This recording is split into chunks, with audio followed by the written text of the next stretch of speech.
Hola, Yolitzi. Hola. O Yoli, ¿cómo quieres que te diga? Yoli está bien, sí. Pues primero que nada, te quiero agradecer por regalarme un poco de tu tiempo y de tu conocimiento, ya sea empírico y profesional, ¿no? Ujú. Entonces, pues me gustaría comenzar, que te presentes con las personas que no te conozcan, quién eres, a qué Ok. te dedicas, y ahorita abordamos el tema que vamos a llevar a cabo, ¿va? Excelente. Bueno, gracias antes que nada por invitarme también. Me gusta mucho compartir lo que sé, poco mucho. Me gusta hablar sobre este tipo de temas. Yo soy Yolistli Venegas, todo el mundo me dice Yoli o todo el mundo me ubica por Yoli. Ujú. Soy psicoterapeuta cognitivo-conductual. Estudié obviamente la licenciatura en psicología y actualmente estoy en Ámbar, ya metí comercial. Sí, pues Estoy en métela. Ámbar Psicoterapia y pues bueno, también para si en alguna ocasión alguno de tus consultantes necesita apoyo psicológico, que te decía, bueno, fuera del aire, que también es muy importante cuando llevas un proceso nutricional, llevarlo también de la mano de un proceso psicoterapéutico. Ahí estamos en Ámbar, para cuando gusten, estamos en Emilio Bruno. Sí, fíjate, yo creo que para que una persona empiece a hacer cambio de hábitos, que pues generalmente la alimentación es uno de ellos, primero debe estar bien consigo mismo desde la mente Claro. para poder hacer esos cambios, porque es difícil, o sea, muchos dicen, es que el gordo es gordo porque quiere, pero realmente no, o sea, fisiológicamente hay un chingo de procesos en los que puede hacer que una persona se le resulte más difícil a otras. Entonces, Claro. desde hormonales, de pensamientos, entorno familiar, político, social, entonces son muchas las que interfieren y yo sí creo que es importante empezar bien centrado de tu cabeza para saber qué es lo que quieres y ser consciente de todo eso y ya después empezar a trabajar. Claro. Entonces, generalmente pues, las personas vienen y pues a veces lo detectas, pero pues que no lo dices como tal, pues, pero ya conforme van pasando las consultas y tú ves como que no hay un progreso, oye, te recomiendo que vayas para que te ayude a la gestión de las emociones y Claro. todo eso. Entonces, para mí la psicología, si yo no hubiera estado dando nutrición, me hubiera gustado estudiar psicología o gastronomía. Se me hacen ciencias muy interesantes, pero pues vamos a dar un tema que creo que está de moda, vamos a decirlo, no sé si sea bueno o malo, pero creo que se frecuenta mucho. Digo, no sé si como tal tienen este problema, pero yo sí identifico que muchas personas como que tienen esto que vamos a hablar, que es trastorno dismórfico corporal. Entonces, comenzando por el principio, ¿qué es? A una persona que no tiene ni idea de qué puede ser, ¿qué es? ¿Cómo lo definirías? Ok, en términos sencillos, el trastorno dismórfico corporal o la dismorfia corporal es un trastorno que lo puedes fácilmente detectar cuando existe una preocupación excesiva por algún defecto que la persona percibe que tiene a nivel físico. Y también otro de los criterios para identificarlo es cuando hay conductas repetitivas que tratan de arreglar el problema.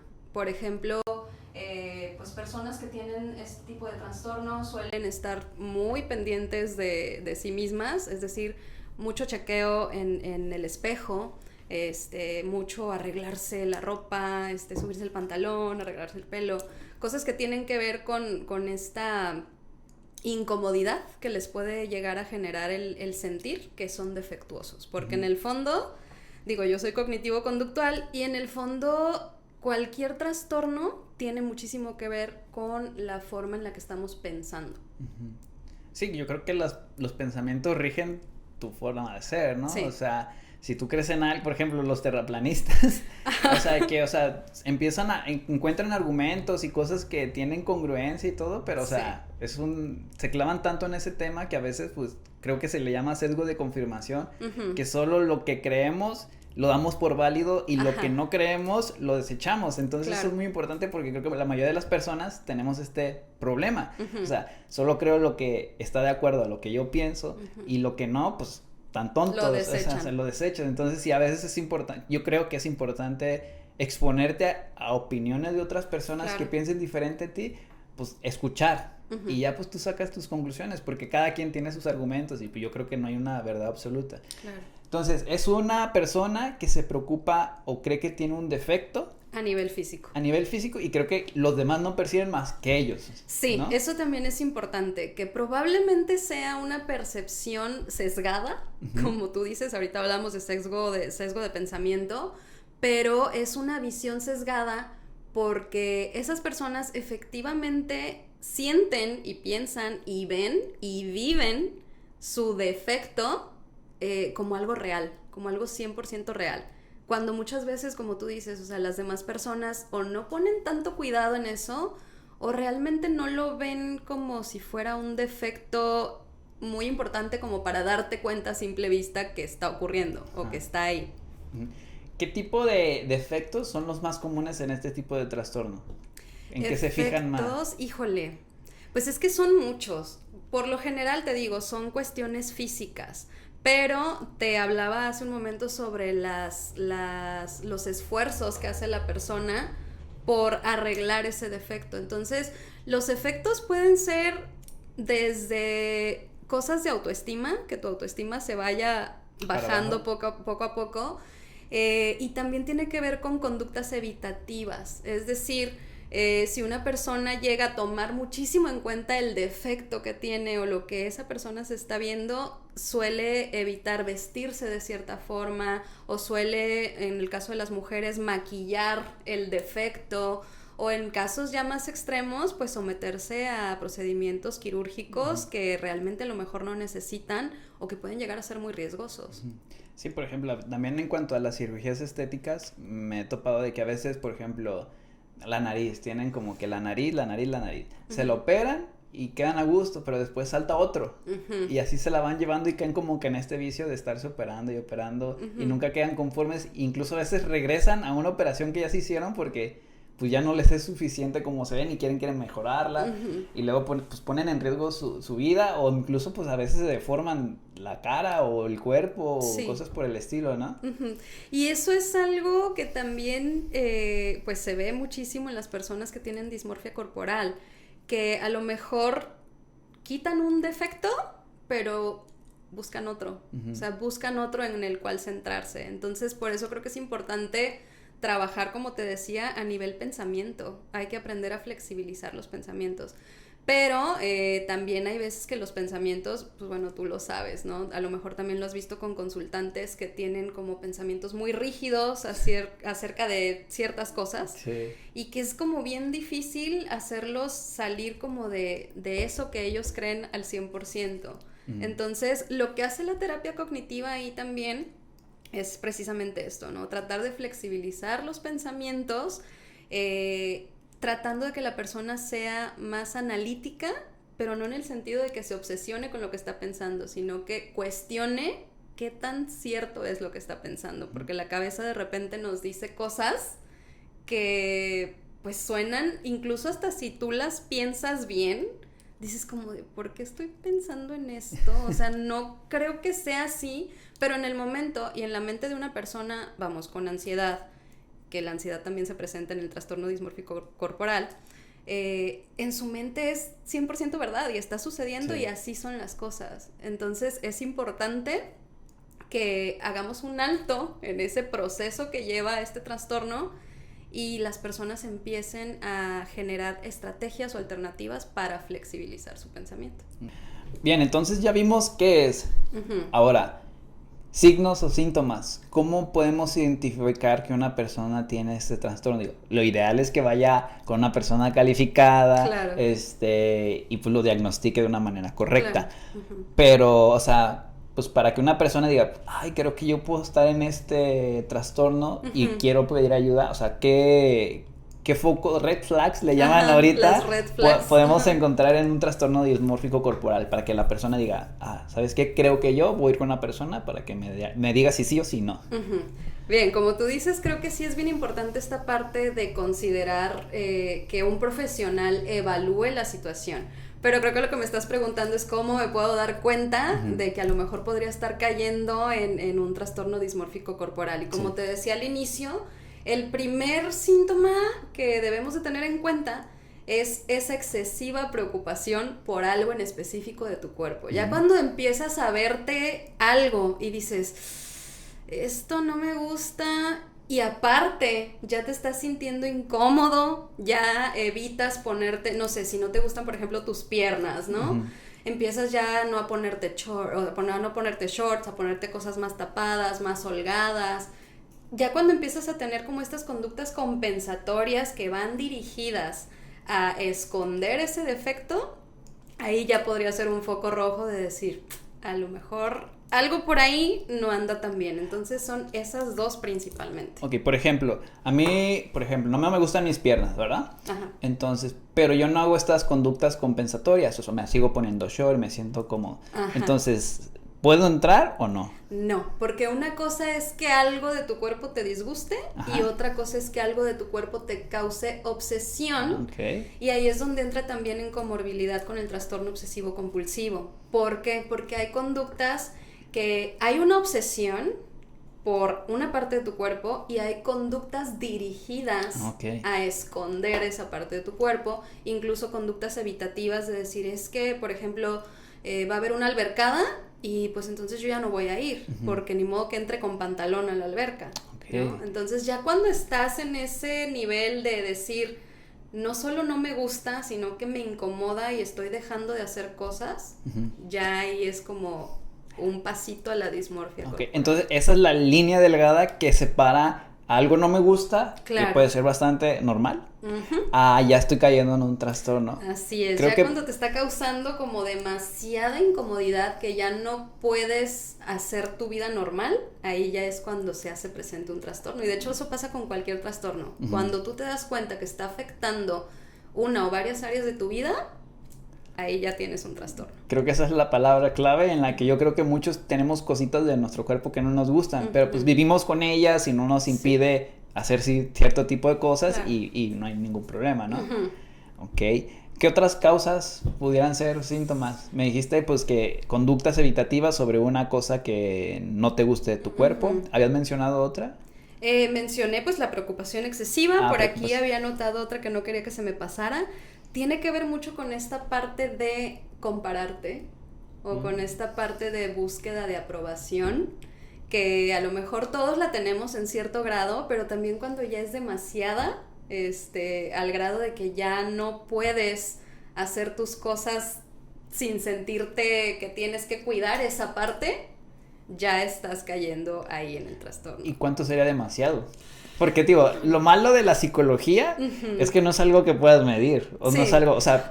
sí es algo que se puede medir. Bueno, sí, pero no es tan sencillo. O sea, hay herramientas en las que si juntas tantos puntos, pues ya. Tienes pero no es de que diga, por ejemplo, tú ves 1 litro de gasolina y pues es 1 litro y se acabó, ¿no? Pero es un trastorno de la conducta alimentaria, no lo ves físicamente. Tienes que pasar ciertas test o protocolos. Claro. Hay test y hay también como en el manual diagnóstico, ahí ¿El te vienen DSM-5? el DSM-5, ahí te vienen como varios checks para decir, ok, sí se acerca a lo que es el trastorno, en este caso dismórfico corporal. Pero puede haber ciertas cosas que sí marques check y otras no, y ya no llega a ser trastorno dismórfico corporal, sino que a lo mejor está en comorbilidad con algún otro trastorno. Puede ser que sea el de la ansiedad, porque también hay ansiedad por partes del cuerpo. ¿Cómo qué sería? Ansiedad por partes del cuerpo es que te preocupe, pero vuelvo a lo mismo, o sea, ya es algo que no te llega a preocupar al grado de que ya no puedes vivir a gusto. Sí puede haber como preocupación por de que, híjole, ay, aquí se me ve como que se me salió la lonjita. Bueno, pues puedo hacer ejercicio, puedo hacer dieta, puedo hacer... pero sigues con tu vida y te pones a eso, ¿no? Pero no lo haces de una manera obsesiva, ¿sí? Y cuando hay obsesión y hay compulsión, por eso te hablaba de la comorbilidad con el trastorno obsesivo compulsivo, cuando hay estas dos referente a una parte del cuerpo, ahí ya es como el foco rojo para decir, ok, voy a checar, voy con un profesional que me evalúen a ver si es esto o a ver si es cualquier otra cosa que tenga que ver más con ansiedad que con el trastorno dismórfico en sí. En cuanto a tu experiencia laboral, hay muchas personas que van o de lo que mejor fueron por otro motivo, pero tú identificas que sí tienen este tipo de trastorno o no es tan común este trastorno. Sí es común, sobre todo en la época en la que vivimos y en el contexto en el que estamos, porque de cierta manera se nos exhibe o se nos exige, por así decirlo, ciertos cánones para decir esta persona es guapa, o incluso también la mentalidad que se tiene de que si te ves de cierta manera, eres una persona feliz o ya automáticamente eres una persona exitosa. Entonces, tiene que ver mucho con el contexto que estamos viviendo actualmente y sí es algo que es como un cultivo, ¿no? Porque si tú estás en un contexto que normalmente está promoviendo cómo te debes de ver, cómo te debes de vestir, cuánto debes de pesar, qué debes de comer, pues imagínate el bombardeo que hay. Y ahorita hablábamos de esta parte de la comparación y de la búsqueda de aprobación. Entonces, el ser humano por naturaleza es un ser social y al ser social buscas aprobación de tu grupo social. Entonces, ahí vas a caer también en conductas que tienen que ver precisamente con esta parte, con cómo te ves. Porque cómo te ves te hace sentir de cierta manera que eres parte de algo o que estás siendo aceptado en algo. Sí, entonces, sentido de pertenencia que es muy importante, porque por ejemplo, pues ahorita a lo mejor tenemos ciudades y cosas muy grandes donde las poblaciones son muy grandes, pero antes probablemente si un ser humano estaba solo, sus probabilidades de morir eran muchas, por falta de alimento, por depredadores, etcétera. Entonces esta parte de ser sociables son de millones y millones de años que hemos ido evolucionando y por eso somos parte muy importante. Creo que parte de eso de lo que nos echó de ver es la pandemia, el hecho de que nos aisláramos y que a lo mejor pues convivías con tu mamá, tu papá, tu pareja, tus hijos, pero el hecho de no salir de ese círculo y no tener interacción con otras personas, el aislamiento en sí, trajo muchos problemas psicológicos, ¿no? Sí. Entonces creo que el hecho de este sentido de pertenencia, pues de manera evolutiva nos hace sentir que vamos a sobrevivir, vamos a tener una mejor vida, porque el que mejor se relaciona también influye mucho. Entonces muchos dicen que no hay que tener dinero, sino mejores amistades, porque a veces esas personas te pueden ayudar más que el mismo dinero. Entonces creo que es muy importante. Y aunque hay muchas personas que no tienen este don de relacionarse, que también puede ser algo bueno o malo, dependiendo cómo lo veas, pero creo que sí es muy importante. Y en cuanto a la comparación, creo que pues las redes sociales vienen detonando, explotando todo eso, porque nada más ponemos en redes sociales lo que quieren que veas, o sea, por supuesto, un viaje, pues nada más pones pues en la foto de donde todos se toman, pero lo que se ve bonito, que el avión se retrasó, que te sentiste mal, que te dio ansiedad cuando estabas en el avión, que te cancelaron el Airbnb o el hotel, o sea, nada más pones lo más bonito y a veces nos quedamos nada más con esa impresión de lo chido. Claro.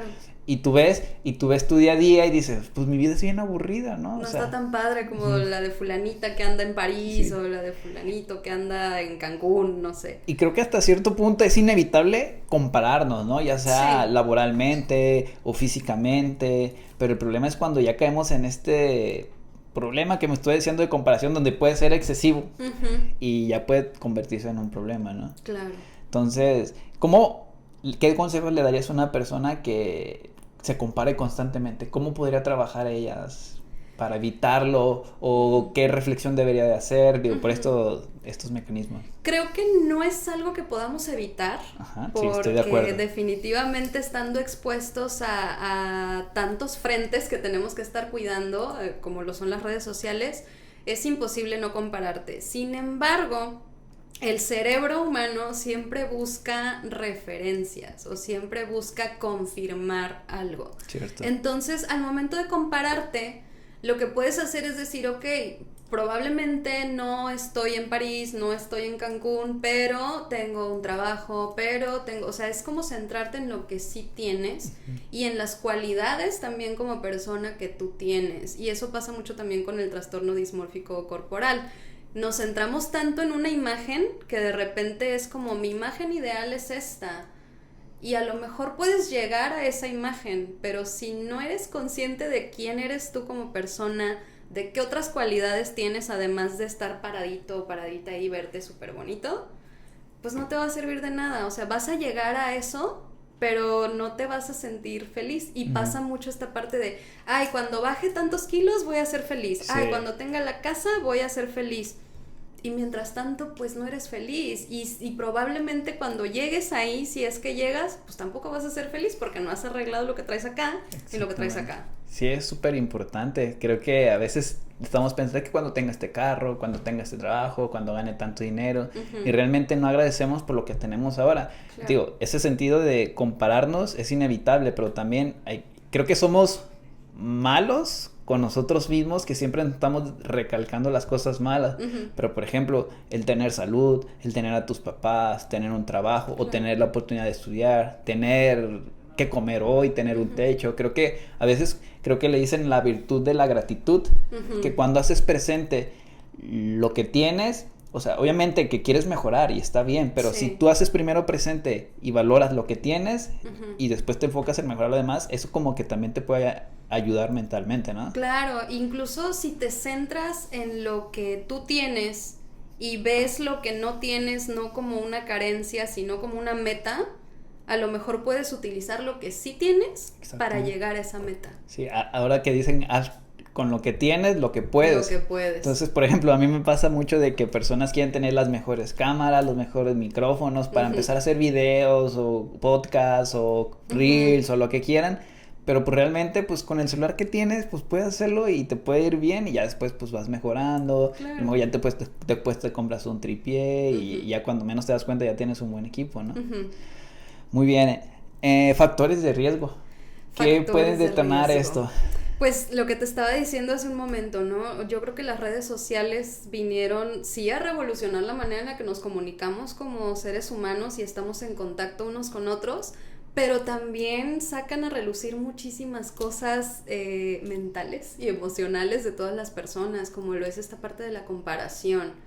Y por lo general te digo, o sea, muchas personas cuando se comparan, no se comparan desde la admiración o desde decir, ay, mira, yo tengo esto y puedo llegar ahí, sino que se comparan como de, esto me está haciendo falta, no lo tengo, y por qué no lo tengo, y te enojas con la vida y te enojas contigo, y entonces empiezas a ser súper culero contigo mismo y te cargas como de todas estas emociones y de todos estos pensamientos que realmente no te van a servir para nada.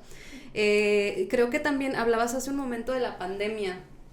También la pandemia ocasionó, no porque no existiera antes, pero creo que el hecho de estar aislados nos quitó mucho de distraernos con el trabajo, de distraernos con las salidas, que con los amigos, etcétera, y estuvimos no nada más solos con nuestra familia, sino también solos con nosotros mismos. Y qué pinche miedo estar con uno solo, porque te agarras pensando en cosas que a lo mejor cuando estás distraído no las piensas o ni por aquí te pasan porque estás distraído. Entonces, al estar solos, pues tuviste más tiempo de ser culero contigo y de criticarte. Y de verte todo lo que no te habías visto mientras no estabas contigo y no estabas centrado en ti. Entonces creo que la pandemia también fue como esta parte de, pues sí, de tener como una mayor conciencia de nosotros.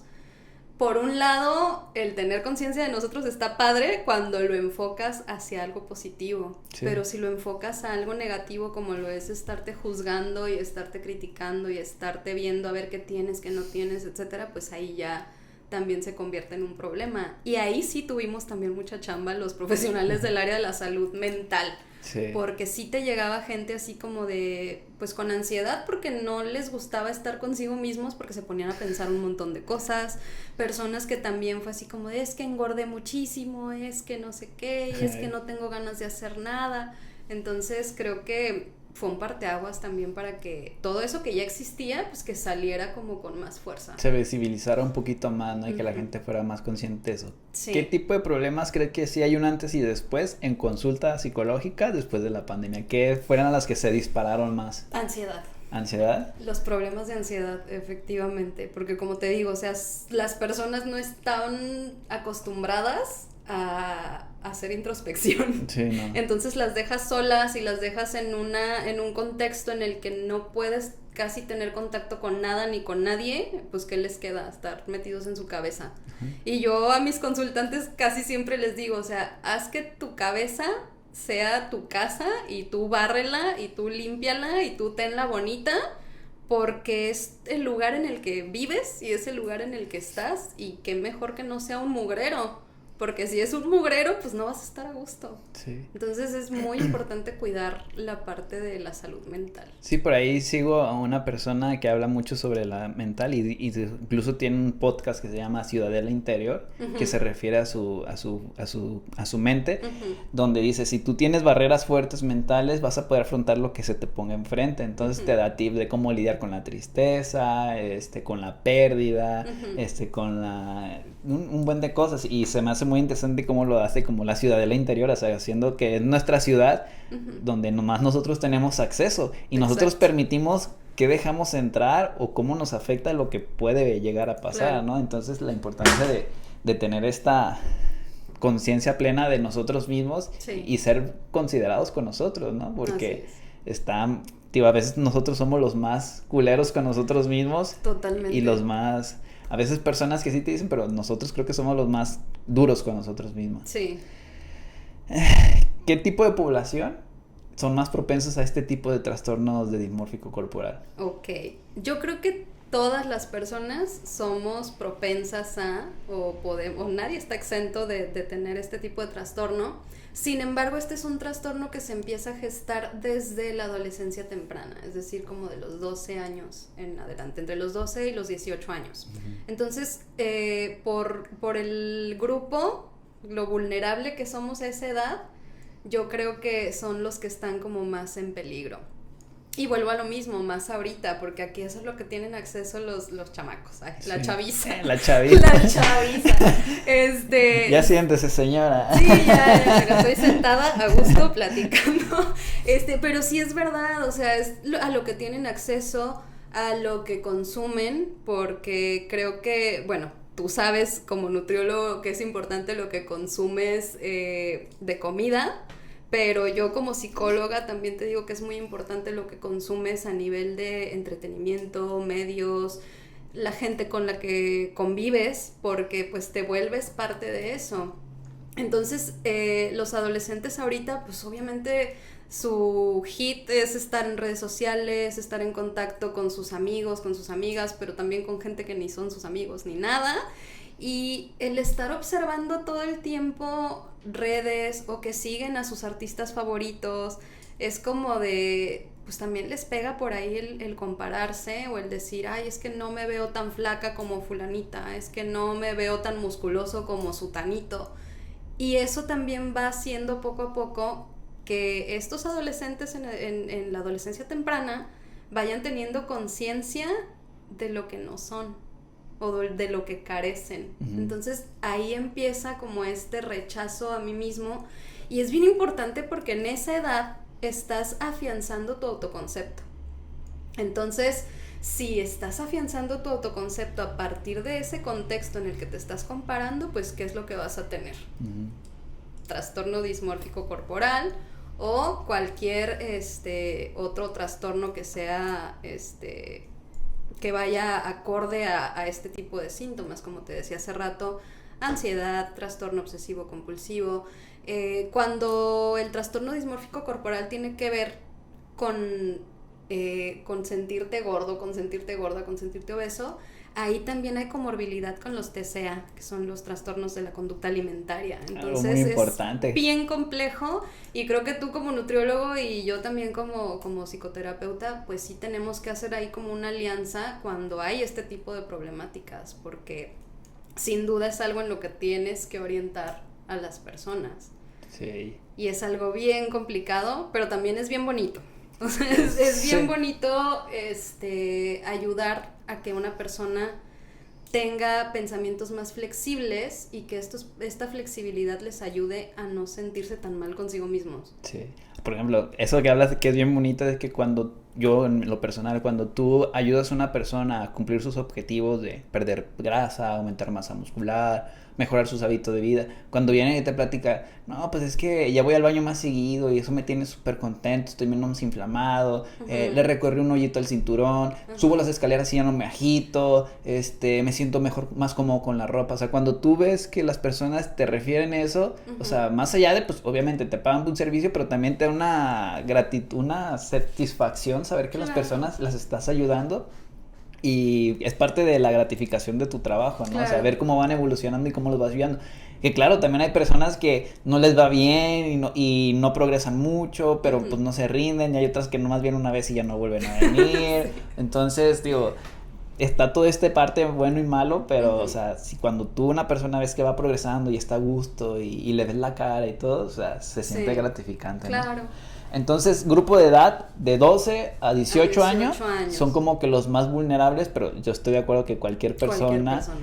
Podemos estar exentos a eso, sobre todo por las redes sociales, porque tenemos acceso a millones de personas. Claro. Y es lo que yo le digo a las personas, es que generalmente, por ejemplo, pues en la estética corporal, que es lo que más o menos yo me desenvuelvo más, vemos todo el rato personas con cuerpazos, y pasas y no se acaban esas personas con un cuerpo, pero yo le digo, en el gimnasio que vas, ¿cuántas personas de todas las que vas en tu horario están así como ellos? Una. Digo, no es tan común como realmente pareciera en redes sociales, porque ahí te exponen tanto y el algoritmo te va arrojando más. Claro. Pero no es tan común y a veces todos están, menos yo. Entonces este sentido de comparación que volvemos a lo mismo. Claro. Nos hace sentir miserables, vamos a decirlo. Sí. Pero realmente no es tan común, simplemente que las redes sociales nos exponen tanto a eso porque pues lo vamos buscando, ¿no? Por supuesto, y ahorita me venía a la mente esta cuestión de las ediciones en las fotos, los filtros y todo esto también creo que abona bastante este tipo de trastornos, ¿no? Porque de cierta manera los filtros, hay algunos que dices, bueno, sí, está padre porque te cambian el color o la luz, pero ya hay unos que te cambian totalmente la forma de tu cara. Entonces, si una chavita o un chavito entre la edad que yo te dije, ¿no? Empiezan como a tomarse fotos con esos filtros y va a publicar sus fotos y ver que tienen un chingo de likes y así, y se ven ellos en el espejo y dicen, es que no me veo igual que ahí. O sea, ¿qué es lo que pasa ahí? O sea, y es como de, no soy tan guapo, no soy tan bonita como me hace ver el filtro. Y también ahí pueden caer en estas conductas evitativas de, pues, no salir para que no vean que no se ve como en la foto. Sí. Entonces, y yo creo que es algo que todos, bueno, yo en mi condición de mujer sí he hecho, o sea, de repente sí subo fotos con el filtrazo, ¿no? Porque digo, ay, se ve padre, pero yo misma también me doy cuenta y digo, no manches, o sea, para nada me veo así en la vida real como me veo en la foto. Mira, súmale eso que tú lo haces y una persona te ve en la calle y va y te comenta, no estás así como en tus fotos, claro. Entonces, o sea, no te ves como en la foto. Eso que tú ves en el espejo y dices, no me veo como me veo con el filtro, y llega una persona y te lo dice, también como que es doble, ¿no? El impacto que te puede generar. Sí, claro. Entonces creo que sí es muy importante, digo, yo también no lo veo nada malo de usarlo, yo no los uso, yo la verdad, las fotos, la primera que salgan, como salgan, me tomo 3 y la que más me guste y la subo y no le pongo filtro, pero creo que sí hay personas que ya sin filtro no pueden subir nada porque se sienten mal. Estaba leyendo cuando estaba investigando acerca del tema, que incluso se refiere que hay personas que llegan con el filtro, con los cirujanos, para que les hagan como quiero tal. Quedar así, y creo que ya también tienen un nombre de ese tipo que decía dismorfia del selfie o de Snapchat, o sea, de que tienen un nombre ya hacia esas personas que están abusando o la relación con los filtros de las redes sociales no es muy saludable, ¿no? Claro. Entonces, como ya algo ya tiene un nombre tal cual como de las redes sociales, ¿no? Sí, y que incluso hay filtros que son así de que cómo me vería con los labios inyectados o cómo me vería con la nariz operada, y hay filtros que así se llaman, nose job, lips done, cosas así, y dices, o sea, eso te acerca cada vez más a querer o a desear estas conductas de, pues voy y me opero. No me siento bien con cómo me veo, me vería mejor así, pues voy y me opero. Que no tiene nada de malo. Exacto. O sea, está bien. Si lo quieres hacer como por sentirte bien, por mejorar, excelente. Pero si ya lo estás haciendo como no me acepto, no me quiero y me detesto y necesito verme diferente porque si no, no voy a estar bien, pues ahí ya es donde hay que checar. Vuelvo a lo mismo, en qué estamos pensando o cómo estamos pensando sobre nosotros mismos. Sí, y retomando acá lo de la edad de los 12 a los 18 años, porque son más vulnerables. Tengo entendido yo que ahí nuestro cerebro ahora sí que no se termina de formar. Creo que hay un nombre específico, pero no me acuerdo cómo es, y cierta parte del cerebro que no está bien desarrollada. Exacto. Y es porque somos más susceptibles a esto, ¿no? Claro, y es la parte del cerebro que también se encarga como de la toma de decisiones, y es lo que te digo, es la etapa... ¿Cómo se llama? La prefrontal, si no me equivoco, si por ahí la cajeteo, una disculpa, pero es el área prefrontal del cerebro, y que no se ha terminado de desarrollar. De hecho, creo, una vez leí, me acuerdo, que a los 21 años apenas está como terminándose de afianzar esa área cerebral. Entonces, te decía, es la edad en la que estás reafirmando tu propio concepto de ti mismo. Es la edad en la que estás formando no solo ese concepto, sino qué tanto te quieres o qué tanto te aceptas, es decir, cuestiones de autoestima. Entonces, por eso es que los adolescentes en esa edad son más vulnerables, porque no se ha formado del todo esa parte del cerebro y porque no se ha formado del todo o no se ha integrado del todo este autoconcepto junto con la autoestima. Uh-huh. Entonces imagínate, si los pones como en este contexto, ¿qué va a pasar? O sea, van a crecer como adultos que no se aman a sí mismos, que no se gustan y que están buscando a toda costa cambiar cosas de ellos. Entonces, hasta los 21 es cuando ya está bien madurito. Pues mira, después de los 21 también uno sigue haciendo pendejadas, pero de todas maneras, se supone que sí, o sea, se supone que ahí ya es cuando tu cerebro ya está bien formado, ya puedes tomar tus decisiones de una manera más consciente, digámoslo de ese modo. Y ya estás como, pues sí, o sea, como maduro, uh-huh, entre comillas. A mí lo que me pasa con esa parte que lo relaciono mucho es de que yo recuerdo cosas que hacía de chico, o sea, pues travesuras, cosas así, uh-huh, y ahora veo y digo, no mames, ¿cómo hacía esas cosas? De cómo eres consciente de lo peligroso o lo inoportuno que puede hacer ese tipo de cosas, uh-huh, y ya lo ves ahorita y dices, no manches, ¿cómo lo hacía? Y creo que se debe a esta maduración de esta parte, de la corteza prefrontal, creo que se llama, ¿no? Sí. Entonces, por eso son más propensos, pero de todos modos todas las personas pueden tener este tipo de trastorno, claro, ¿no? Sí. Muy bien. ¿Qué pasa si yo tengo trastorno, no llevo terapia? ¿Puede tener complicaciones? Por supuesto que puede tener complicaciones y creo que la peor de todas sería pues llegar a la parte de la autolesión o incluso hasta el suicidio. Uh-huh. Entonces, sí es importante tratar no nada más sino cualquier trastorno que ya no te está permitiendo, como te decía hace un momento, vivir tu vida bien. No voy a decir normal porque pues el concepto de normalidad pues está muy es la media es la media de lo que hace la mayoría de la gente, pero no significa eso. Ajá, exacto. Entonces, si no lo tratas, no solo no va a mejorar, sino que va a empeorar.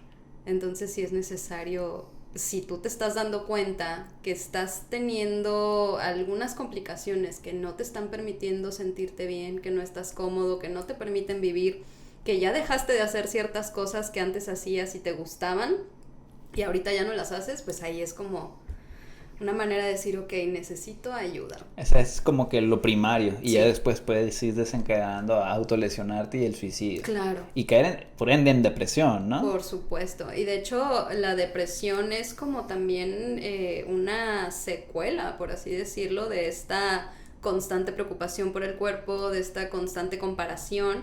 Pues obviamente vas a desarrollar síntomas depresivos porque estás percibiendo un defecto en ti y estás percibiendo cosas que alguien más sí tiene y yo no tengo. Y si yo no lo tengo, significa que no soy alguien digno de ser querido, que no soy alguien... El significado que le quieras dar. Y es lo que te digo, o sea, en cognitivo-conductual se trabaja mucho con la manera en la que estamos pensando. Entonces, si todos tus pensamientos son como así de polarizados, es decir, si no tengo esto, entonces quiere decir que esto otro... o si no saco puro 10 quiere decir que soy una estúpida. Imagínate el peligro, ¿no? Sí. Y el peligro de no tener a alguien que te oriente para que tengas un pensamiento más flexible. Sí. ¿Cómo podemos diagnosticarla?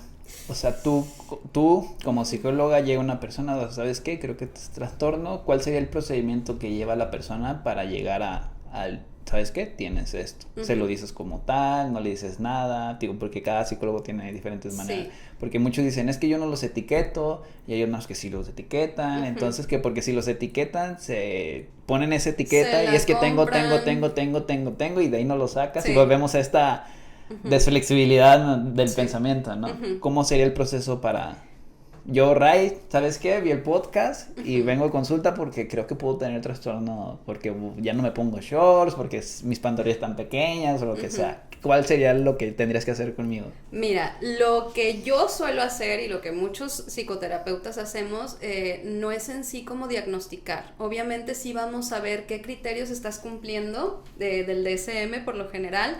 Sí hay algunos test, no hay uno como tal que sea para dismorfia corporal, pero sí hay unos que son para ansiedad en el cuerpo. Entonces, de cierta manera, tú puedes ir midiendo pues qué cositas sí están checando con el paciente o con el consultante que tienes enfrente. Y el tratamiento cuando sí tienes como ese feeling y estás viendo que sí hay como muchas marquitas de check en los síntomas, ahí lo ideal es que se te refiera con un psiquiatra, que él sí pueda realizar una evaluación más a fondo para saber qué tan avanzado está tu problema. Y desde la terapia, en este caso cognitivo-conductual, se ayuda a mejorar los pensamientos polarizados o los pensamientos disfuncionales que vienen a partir de este trastorno. No es, yo creo que es como un equipo lo que se tiene que hacer, ¿no? Que de hecho hace ratito te decía que muchas personas con dismorfia corporal pueden desarrollar también trastornos de la conducta alimentaria. Entonces ahí, si te fijas, se puede hacer una triada entre psiquiatra, psicoterapeuta y nutriólogo. Entonces es ver las necesidades del consultante. Me imagino que también en consulta tú te fijas qué es lo que está necesitando tu consultante. Lo mismo pasa con los psicoterapeutas. O sea, yo sí veo que sí varias cosas apuntan a que hay un trastorno. Yo no te puedo decir sí es esto, simplemente puedo referirte con un psiquiatra para que ese psiquiatra te haga la evaluación necesaria para que diga sí es esto, ok, ponerme en contacto con el psiquiatra o preguntarle al paciente qué pasó con el psiquiatra, si le dio medicamento, si no le dio medicamento, etcétera, etcétera, para ya armar el plan de tratamiento dentro de lo cognitivo-conductual. Porque más allá yo no me puedo meter. En materia médica, que sí se llegan a utilizar medicamentos para este tipo de trastornos, yo no puedo recetar, yo no puedo decir, pues mira, ve y toma sertralina, ve y toma tal cosa. No. Entonces se necesita ir de la mano con otro profesional de la salud mental que su área es precisamente el diagnóstico y en muchas ocasiones la medicación que lleva el trastorno. Ok, entonces el proceso sería: yo voy contigo, basándote en los criterios del DSM-5, que es la Biblia de los psicólogos. Tú ves que tengo muchas marquitas de que puedo estar en eso y me canalizas con un psiquiatra para que haga un diagnóstico más profundo y lleve el tratamiento farmacológico. Así es. Y seguiría yendo contigo para el tratamiento cognitivo-conductual, ¿no? Exacto. ¿En qué consiste esta terapia, por ejemplo? Yo ya fui con el psiquiatra y me dijeron, sí, tienes trastorno de la, dismórfico corporal. O sea, ¿en qué se basa esta terapia? Es lo que te decía, en cualquier trastorno, no nada más en las personas tienen una manera muy poco flexible de pensar o de razonar sobre su padecimiento. Entonces lo que se hace desde lo cognitivo-conductual a mí se me hace bien padre, porque se trata de psicoeducar a la persona. Es decir, no nada más te voy a decir que tienes esto y ya, sino que te voy a decir cómo está funcionando tu mente a partir de este trastorno, qué cosas son normales que pasen dentro de este trastorno, para que la persona no sienta que está sola en eso y que está mal, porque muchas personas que van a terapia llegan diciéndote, es que estoy mal, es que me siento, o sea, sí, te sientes mal, va, pero el que te sientas mal no quiere decir que estés mal, simplemente quiere decir que algo no está funcionando como debería de funcionar, pero el que algo no esté funcionando como debería de funcionar no quiere decir que no tenga arreglo. No quiere decir que estás mal o que no vas a cambiar o que toda tu vida vas a estar cargando con esto. Entonces, desde lo cognitivo-conductual, se trata básicamente de darle a las personas las herramientas que necesitan para generar alternativas, para afrontar las situaciones que están pasando, pero también para generar pensamientos más flexibles y más funcionales. Es decir, pensamientos que no tengan que ver con esta cuestión rígida de así son las cosas, es decir, ¿qué otras opciones tienes? Y es darles las herramientas para que ellos solos puedan utilizar esas herramientas y en algún momento no nos necesiten a nosotros. Uh-huh. Entonces es como quitarles su software uh-huh. y ponerles otro uh-huh. para que funcionen de manera distinta a lo que solían funcionar. Dentro de lo cognitivo-conductual se basa mucho en la experiencia que ha tenido la persona y en el aprendizaje que ha tenido la persona. Entonces, todos tenemos experiencias y puede que muchos de nosotros tengamos experiencias muy similares, pero no las asimilamos de manera igual. Entonces, es mucho ahondar en la historia de la persona para saber o para entender por qué tiene ese tipo de pensamientos, por qué tiene ese tipo de conductas, por qué está teniendo ese tipo de emociones. Entonces, pues básicamente se hace eso, o sea, es un análisis de cómo estás pensando, pero ok, te voy a dar herramientas para que puedas cambiar de manera de pensar y por lo tanto, si tú cambias tu manera de pensar, no solo te vas a sentir diferente, sino que vas a actuar diferente. Uh-huh. ¿Esta es una terapia, se le llama? Es terapia. Sí. Que está muy de moda, ¿no? Porque últimamente me la he topado mucho que, o sea, el psicólogo uh-huh. es con terapia cognitivo-conductual. ¿Es reciente o ya tiene mucho tiempo? No, ya tiene mucho tiempo. ¿Cuánto de hecho, mucho tiempo? Desde lo conductual. ¿Cuánto es mucho tiempo? Pues mira, tiene, o sea, es reciente el término porque antes era únicamente la parte conductual. Okay. Ya sabes, cuestiones como muy de castigo, ¿cómo se llama? Reforzamiento negativo, reforzamiento positivo. Ajá. Y ahorita se le suma esta parte de lo cognitivo, es decir, sí, lo conductual importa, pero lo conductual se deriva de un aprendizaje y de una manera de pensar a partir de ese aprendizaje. Uh-huh. Entonces es más o menos nueva, pero ya lleva su tiempo.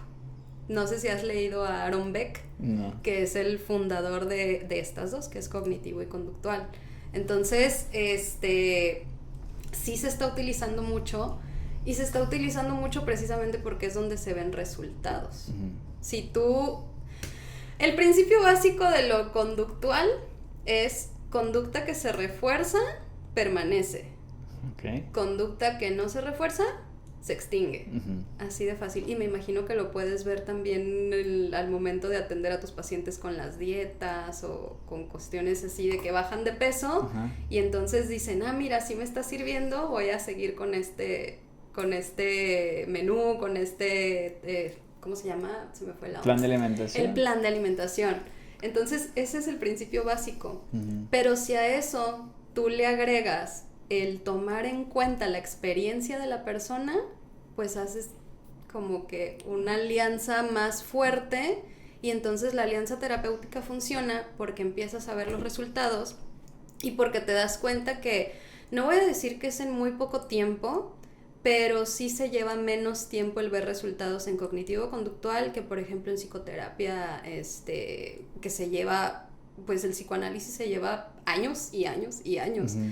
Y yo he tenido pacientes que llegan conmigo con cualquier problema, ansiedad o depresión, y con 6 sesiones, 8 sesiones, ya ves cambios. Entonces, y cambios no drásticos, pero buenos.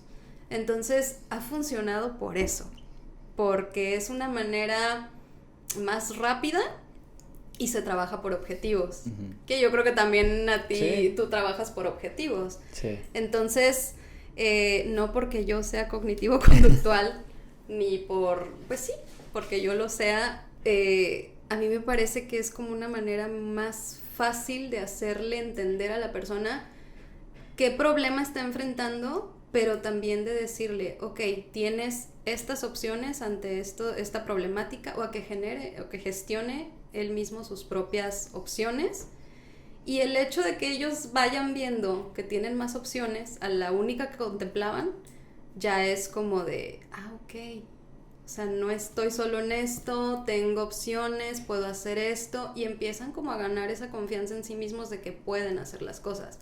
Ahora, en el proceso terapéutico también les dejamos como tareitas. Sí. que tienen que ver con alcanzar objetivos.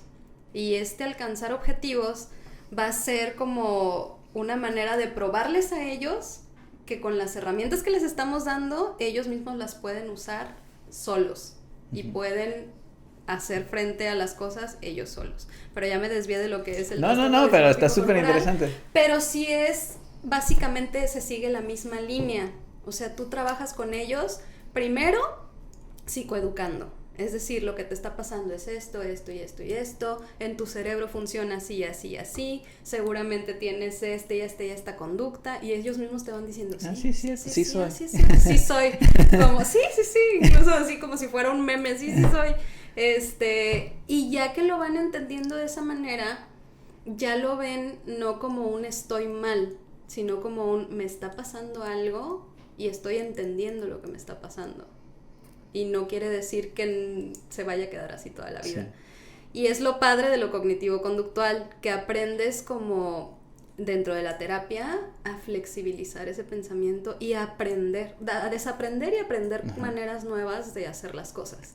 Como te dije hace rato, creo que desaprender es lo más difícil.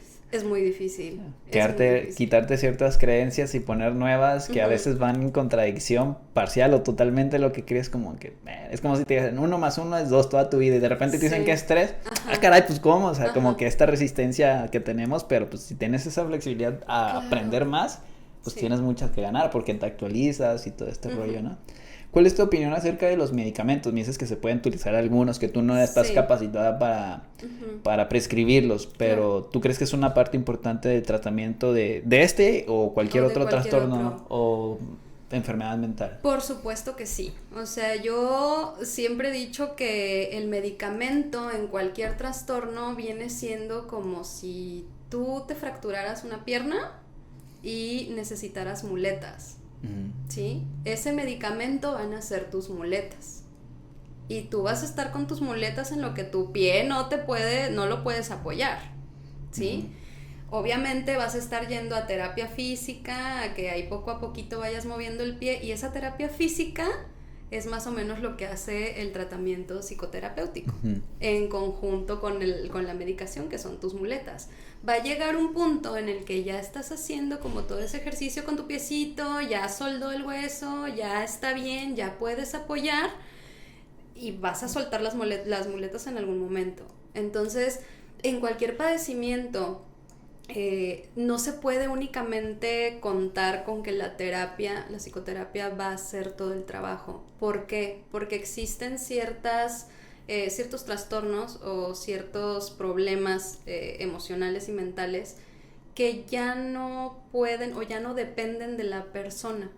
Es decir, ya no dependen tanto de cómo esté pensando, sino que es un desbalance biológico o cerebral, en la química cerebral. Sí. Nosotros sabemos que, las células cerebrales, que son las neuronas, se comunican, y para que esta comunicación se dé, existen ciertos químicos cerebrales. Neurotransmisores, exactamente. Entonces, uno, específicamente en el trastorno dismórfico corporal, hay, por la naturaleza ansiosa o trastorno obsesivo compulsivo que está en comorbilidad, tiene que ver con los niveles de serotonina. Entonces, a una persona con trastorno dismórfico que realmente no puede o tiene un desbalance, lo que se le va a recetar a lo mejor va a ser una ISRS, que son los inhibidores selectivos de la recaptación de serotonina. Estos lo que hacen es como bloquear la recaptación precisamente de serotonina al momento de que se hacen las sinapsis, y deja libre más serotonina para que trabaje en el cerebro, porque muchas veces eso es lo que pasa, que no hay suficiente serotonina, así como lo es la oxitocina, las endorfinas, que son como las responsables de generarnos como cierta sensación de bienestar. La serotonina eso es lo que hace. Entonces, eso es lo que se suele recetar, y el más común es la sertralina. Entonces, si se lleva un tratamiento psiquiátrico para trastorno dismórfico corporal, lo más común es que receten sertralina por esta cuestión que te acabo de platicar. Sí, porque me he encontrado con psicólogos con los que platico y dicen que a lo mejor ellos no están tan a favor de los medicamentos, ¿no? Sí. Entonces, cada quien desde su perspectiva pues puede tener a favor o en contra. Claro. Porque luego pues hay unas personas que a lo mejor apoyan siempre ya eso, o sea, ya me fui, me dieron de alta, me vuelvo a sentir mal y empiezan a medicarse solos, entonces yo creo que ahí es cuando están los problemas, ¿no? Claro, y es que tiene que haber como una regulación, o sea, no todos los pacientes van a necesitar medicamento, los que tú ves que sí lo necesitan, pues va, perfecto, no hay ningún problema con que vayan con un psiquiatra y les prescriba su medicamento, pero con los que no lo necesitan, pues es el trabajo nada más en psicoterapia. No es que yo esté a favor o en contra, sino que como te decía, ¿no? Es lo que va necesitando el paciente. Si tú ves que ya es una cuestión de química cerebral o que ya trae también antecedentes de depresión que también pueden como generar este tipo de trastornos, pues bueno, ya ahí sí considerarías, ok, que te evalúe un psiquiatra, pero no solo que te evalúe, que también te diga si necesitas ahí tus muletitas, ¿no? Muy bien, voy a hacer un resumen de todo lo que acabamos de hacer de una manera breve, ya tú me corriges o no. Ok. Entonces, ¿el trastorno dismórfico corporal es una enfermedad mental o no? No, bueno, no es enfermedad, es un trastorno mental porque en el que existe una excesiva preocupación sobre algo físico, en el que intentamos evitarlo de cierta manera. No me gustan mis piernas, pues no me pongo shorts para evitar esta exposición de eso que no me gusta, ¿no? Y esa sería la diferencia de algo que no me gusta y caer en este trastorno, ¿no? Algunos signos y síntomas es la preocupación excesiva por el cuerpo y esta conducta evitativa. ¿Sí lo estoy haciendo bien? Sí, ahí vas bien. Causas, aquí sí se me van. Causas, ¿cuáles causas podrían ser? El contexto en el que vivimos, el contexto en el que vivimos, pero también, como te decía, hay que ver si hay antecedentes de otro tipo de trastornos que puedan derivar, o sea, que tengan que ver con esta parte de el autoconcepto y la autoestima. Factores de riesgo, aquí también ayúdame. El contexto también es un factor de riesgo importante. Okay. El hecho de, bueno, la exposición a redes sociales, lo que consumimos en la televisión, en el cine, en revistas, en todos lados. La familia y todo. La familia, las personas con las que te juntas también, o sea, tienen que ver mucho con que se pueda desarrollar o no este tipo de trastorno. Sí, porque, el gordito. Y eso podría ser un ejemplo de que pudiera reforzar o desencadenar esto, ¿no? Sí. Las personas, que todos estamos expuestos a este trastorno, pero entre 12 y 18 años vamos a decir que estamos más sensibles por todo el contexto y porque nuestro cerebro no está suficientemente maduro para tener un mejor criterio de cómo percibir las cosas, ¿no? Exactamente. Las complicaciones, pues literal, hasta autolesionarnos y el suicidio, ¿no? Que también es muy importante recalcar que este trastorno puede estar acompañado de la ansiedad, de alguna conducta alimentaria, depresión y todo esto, ¿no? Cómo se pueden relacionar todos en uno. Sí, y que aquí se me olvidó, bueno, no, sí lo mencioné, pero también para tenerlo en cuenta, las consecuencias, decía, las autolesiones, el suicidio, pero también las personas que suelen someterse a cirugías innecesarias o peligrosas. Ok, que recurrentemente ya están en ese tipo de, ese círculo vicioso. Diagnóstico, pues es ir con un psicoterapeuta, checklist, o sea, si cumples varios criterios, te canaliza con un, ¿cómo se llama? Con un psiquiatra. Psiquiatra para llevar un tratamiento farmacológico acompañado de una terapia psicológica, que ya puede ser la que sea, ¿no? Pero que tú te bases en la cognitivo-conductual, y cuando yo estaba buscando hacía mucha referencia a eso. Sí.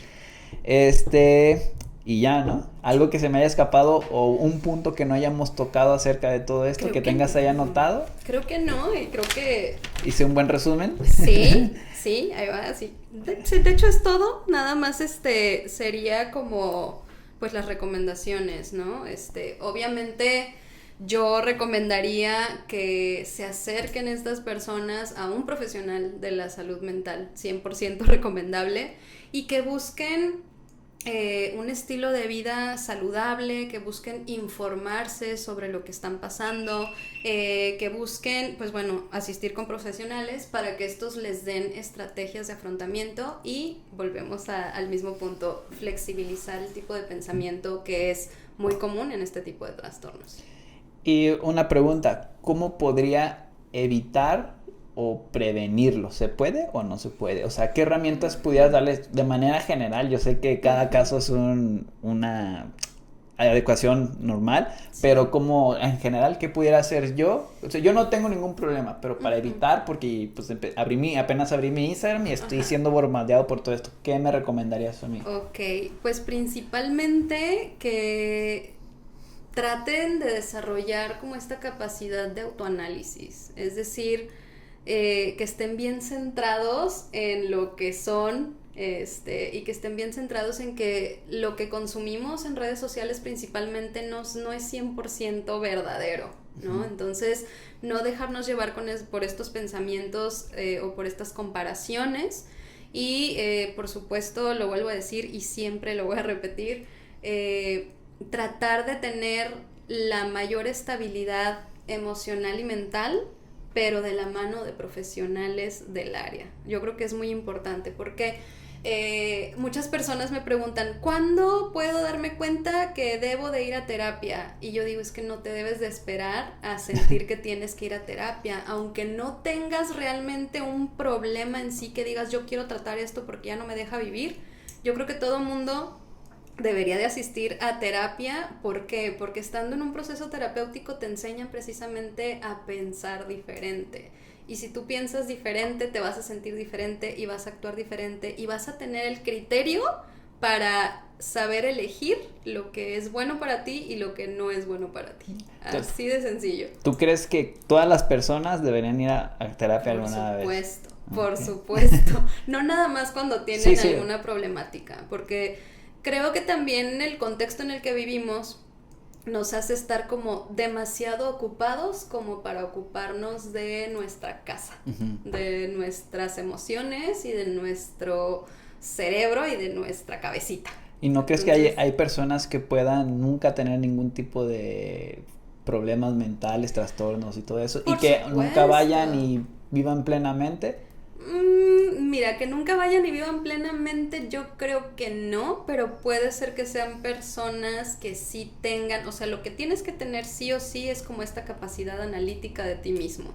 Si la tienes por ti mismo, good, pero yo creo que siempre ayuda el tener ahí como alguien que te eche una manita en hacerlo, porque realmente no creo que haya persona que no tenga alguna complicación, por más pequeña que sea, con algo en específico en su vida. Okay. Entonces, es trabajarlo y darse cuenta desde el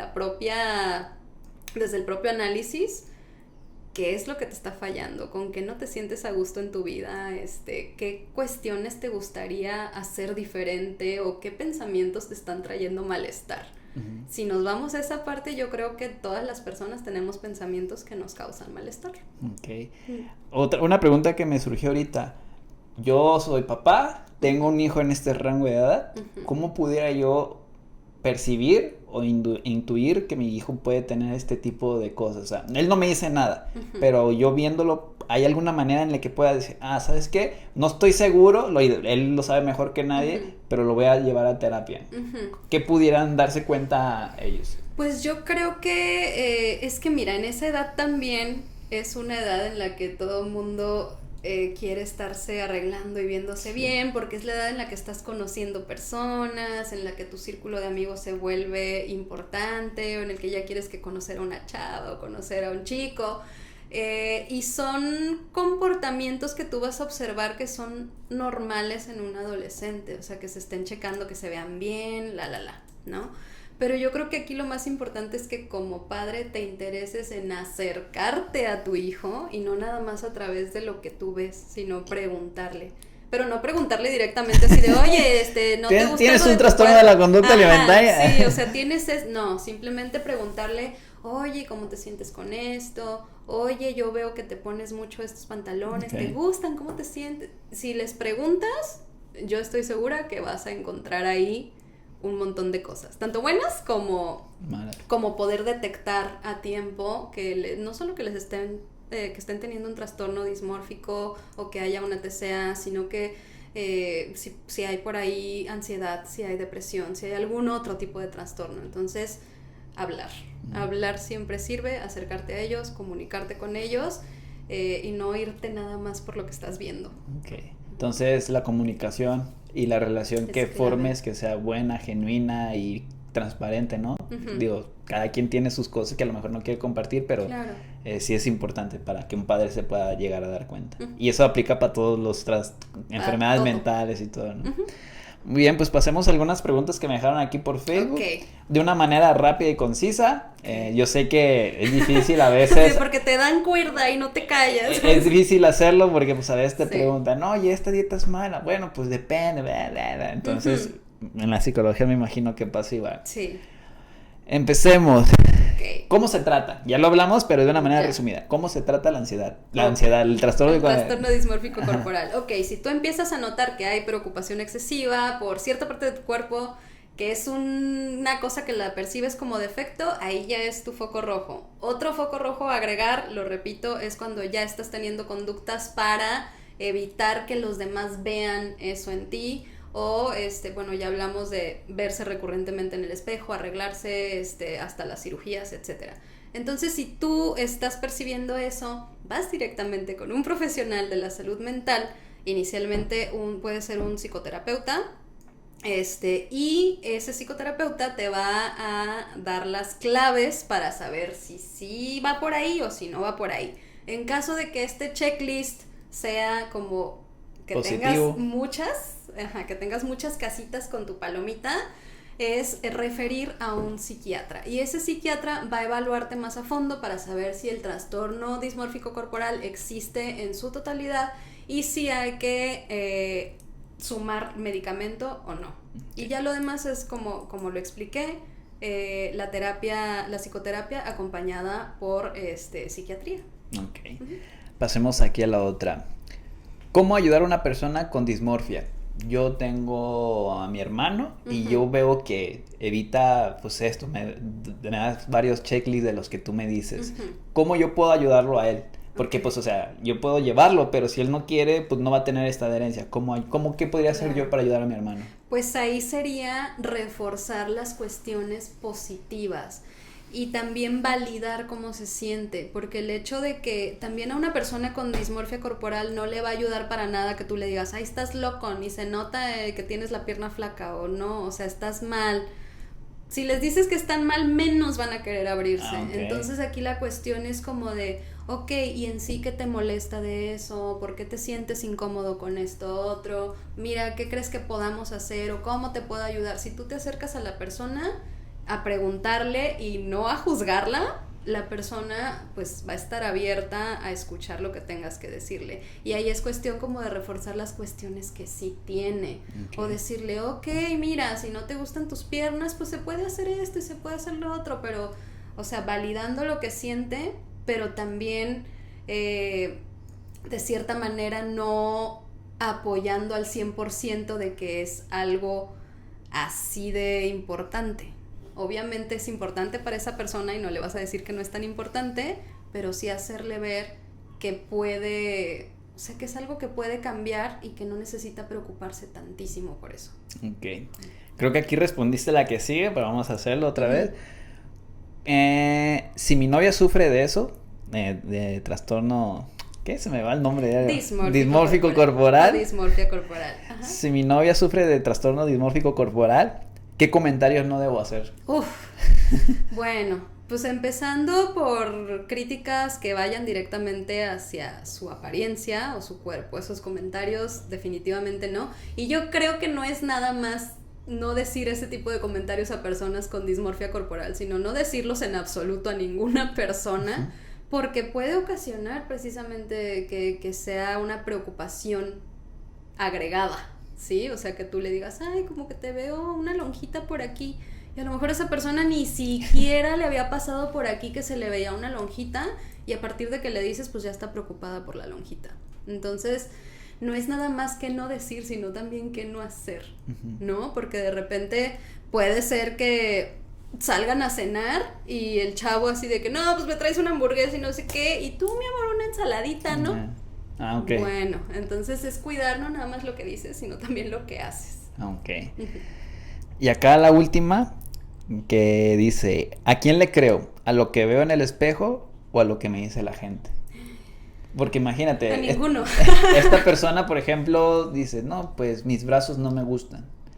pero todos le dicen, qué bonitos brazos. O sea, como que estaría cayendo en una contradicción de lo que ella percibe y de lo que le dice la gente. ¿Qué tiene que hacer? ¿A quién le hace caso? ¿A ninguno? Ok.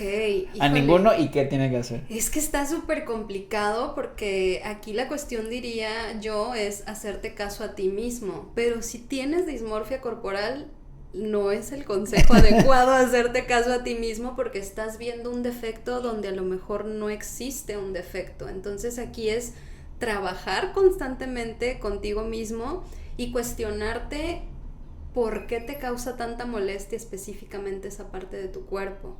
Y si tiene que ver con alguna otra cosa que te haga sentir, pues no sé, en el fondo no suficiente, o que tenga que ver como con conceptos de los que ya te decía, de que si no estoy así, si no me veo así, no soy exitoso o no soy feliz, etcétera. Entonces sí es mucho hacer como o sea, autorreflexión y es este insight de pensar y de cuestionar lo que estamos pensando. Ok.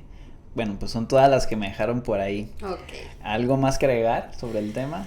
Pues creo que abordamos, híjole, es que son temas que dan para mucho y yo sé que a lo mejor hablé bastante, pero creo que tocamos los puntos como más importantes. Me agrada mucho que haya habido preguntas a contestar y pues nada, o sea, yo creo que mi consejo de siempre sería, si tú empiezas a notar que no estás cómodo con algo, asiste con un terapeuta. Ok. ¿En dónde te podemos encontrar? ¿Redes sociales? ¿Dónde das consultas? ¿Número de teléfono? Toda la información que nos pueda dar para alguien que le interese ir contigo a que le ayudes, porque se sintió identificado con esto o con otra cosa. Sí, ok, bueno, en Ámbar Psicoterapia estamos en la calle Emilio Brum, ahí tenemos varios terapeutas, no nada más estoy yo. Habemos varios que se especializan en ciertas áreas, tenemos psicoterapeuta infantil, tenemos tanatóloga, tenemos terapia de parejas, etcétera. Ahí pueden ir y en redes sociales nos encuentran como @ambarpsicoterapia, tanto en Facebook como en Instagram. Y en Instagram yo estoy como @psicjolistlivenegas. Ok. ¿Sale? ¿Página de Facebook? Página de Facebook es la misma, igual, okay. @psicjolistlivenegas. Muy bien. Entonces, pues ahí los pueden encontrar en el Ámbar. En Ámbar Psicoterapia. Centro terapéutico. Centro terapéutico Ámbar. En las redes sociales de Ámbar o directamente en tus redes sociales, ahí te pueden contactar. Y también tenemos podcast. Sí. Voy a hacer el comercial. Es algo que también quería resaltar. Sí. Platícanos un poquito del podcast, que hablan, cada cuánto lo sacan, pues en qué mira, consiste. Ahorita lo estamos sacando cada miércoles a las 5 de la tarde, está en Spotify. Y es un podcast que nace, de hecho se llama Sala de Espera de Psicoloqué. Porque, bueno, en el Centro Ámbar nos juntamos varios psicólogos y cada uno va saliendo de atender a sus consultantes y nos quedamos en la sala a hablar de muchas cosas. Entonces de repente nos dimos cuenta que había temas como bien interesantes y dijimos, ¿por qué no nos sentamos frente a un micrófono a hablar de estas cosas que hablamos o que se gestan aquí en la sala de espera? Entonces decidimos que así se llamara el podcast. Y pues básicamente hablamos también como de cuestiones que creo que le pueden interesar a las personas. Ya hablamos de la zona de confort. Ahorita tenemos 5 capítulos en Spotify. Para el siguiente miércoles sale el 6º. Y pues estamos hablando de temas como la zona de confort, el duelo, la autoimagen, que tiene que ver también con el tema que hablamos ahorita. Entonces, si por ahí pueden darle una checada, se llama Sala de Espera de Psicoloqué y sale cada miércoles a las 5.